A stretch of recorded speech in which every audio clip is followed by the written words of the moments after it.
Hi, it's Mark. Living is a full-time job. Whether we're that brand new baby spanked on the bum for the first time, letting out that first wail of life and taking air into our lungs for the first time, through to very far in the future when we expire, in between, life is a full-time job.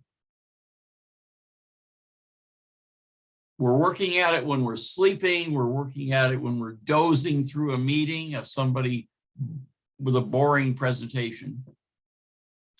We're living through it when we're exercising, eating, working, playing, traveling far away, or exploring places closer to home. We're living, and I think we live our lives in so many different compartments. We live in the compartments that our friends see. We live in the compartments that our families see, that our colleagues see, that our customers see, or that a stranger will see when we're on a street corner encountering them, or hiking a trail, or walking a beach. Everybody gets to see a little different piece of us, except for us. And we get to see the whole picture in freaking Technicolor, because it's not just full of joyous things.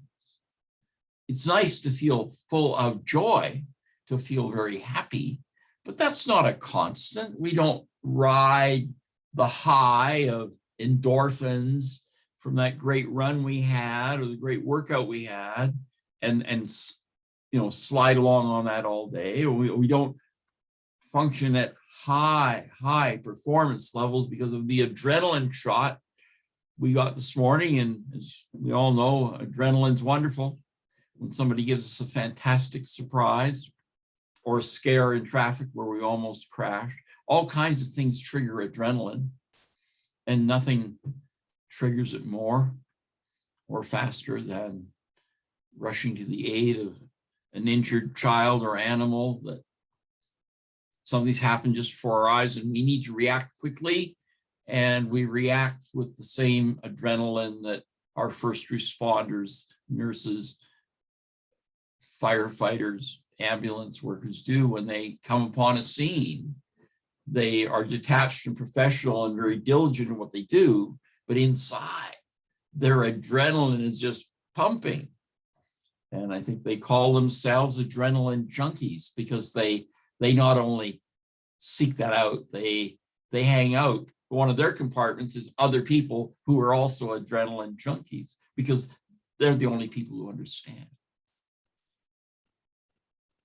But I think the most important distinction of how we live and our highs and lows is the external us, from here out, the parts that others see. Some people see it all, some see their compartment of us, but nobody sees what's on the inside, what's behind these eyes, what's in this head. And that's a full-time job. And sometimes we're just a little nuts inside, because we tell ourselves through self-talk things that are true, things that are harsh, things that are negative, because of course we have to examine those parts of our lives, or our personality, or our situation. But I think inside we can very easily let those, I won't say negative things, the difficult things, the hard things, overwhelm the soft things, the lovely things. And some of these, again, are things that people see pieces of on the outside when we're kind to someone that we help, when we're generous in our praise of someone, when we do good, or sometimes we just do ordinary. I went to work today, I did my job, I went home at the end of the day. That's doing good. When we all do good, lots of good things happen for the collective us in our villages and towns and cities and countries. because everybody did their jobs. And there's joy and euphoria, whether it's from deep love, from peace and tranquility and relaxation, from reveling in nature, from being immersed in a compelling story, reading great literature, or reading people talking about their joy or their pain, their experience. I'm recording this today on November 11th, which is Remembrance Day in Canada. It's Veterans Day in the United States. And around the world, armies and their countries and their people pause to remember, to think back to hard times where people had in their head the horrors of war. And if they were lucky enough to come back with all their limbs intact and their body intact, they were not intact inside. They were messed up by war. Some managed what looked like a balanced life on the outside, and some led a very troubled life, tragic lives that we now understand with modern medical science, identifying PTSD and addictions and other things that happen as a byproduct of war experience for people. But most people who've been to war or who served or been standing by waiting to be shipped off, they all go through some kind of trauma that the rest of us, very fortunately, don't have to do. Our fellow citizens who are serving in uniform today they go through it, because whether or not they're in a conflict zone or where bullets are being fired, they're working in peacetime, but they're training. They're involved in readiness, because readiness is a measure of an army's quality.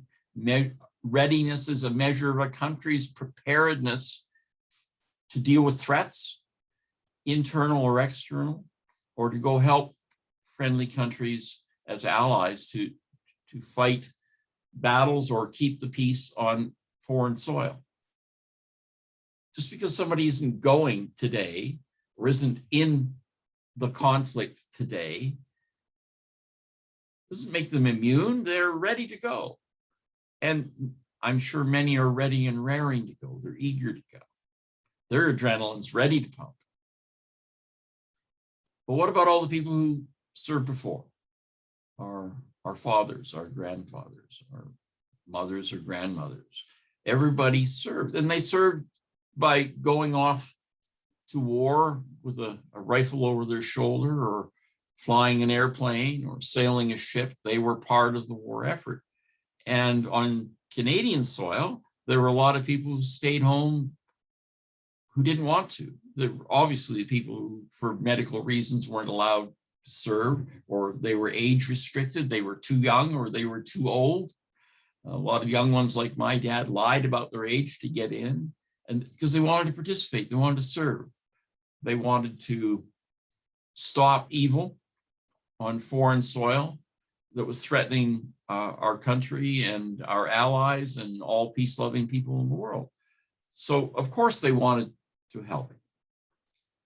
But what was going on in their external, in some cases, was glory. They came home still wearing their uniform. Their arms and legs were all in one piece. They were intact. They weren't wounded. They weren't dismembered. They didn't have limbs amputated. But what about the inside of them? The inside of our veterans, those who served, those who've been scared, those who suffer PTSD, those who, the old terms before PTSD was invented were things like shell shock. And everybody had an opinion. Those who were most courageous and were widely decorated, wore medals on their chests, and those who were seen as more cowardly. They were afraid. And this happened on both sides of every battle, with military people and civilians, because just as people were serving at home here in Canada, farming land to grow the wheat, to bake the bread, or working in factories to produce munitions, they were keeping the home fires burning. And in countries where the conflict was going on, France and Germany, Belgium, Holland, Italy, and many more countries where active fighting was going on, the people there served as well, whether they served in resistance, whether they served in farming the land to grow the wheat, to bake the bread, or to work in factories to make munitions. I mean, everybody sacrificed so much. And a lot of families sacrificed a lot of people who didn't return. And of those who did return, they made sacrifices that didn't just last during the conflict, sacrifices in their head that lasted all their lives. And as friends have pointed out, and I certainly experienced with my own father, they didn't talk about it much. They might talk about a few things, but they didn't talk about what they saw or what they heard or what happened to their colleagues, their friends, their brothers in arms. And imagine carrying that around in your head all your life. Yes, indeed. Life's a full-time job, and we pay tribute to those who gave their lives for a greater good, for our cause, for our freedom, and also those who didn't die, who returned and carry the burden in their heads, in that compartment of their lives that we don't see. So wherever you are today at 11 a.m., take a minute, bow your head. Think about and respect those who've gone before us, to ensure that we have the safe, happy lives that we're fortunate enough to have. Take a moment to think about those who are serving in uniform for our country and for others around the world. They're standing on guard for thee. It's November 11th. I'm Mark Kolke. I'll wrap up now. Have a great Remembrance Day, everyone.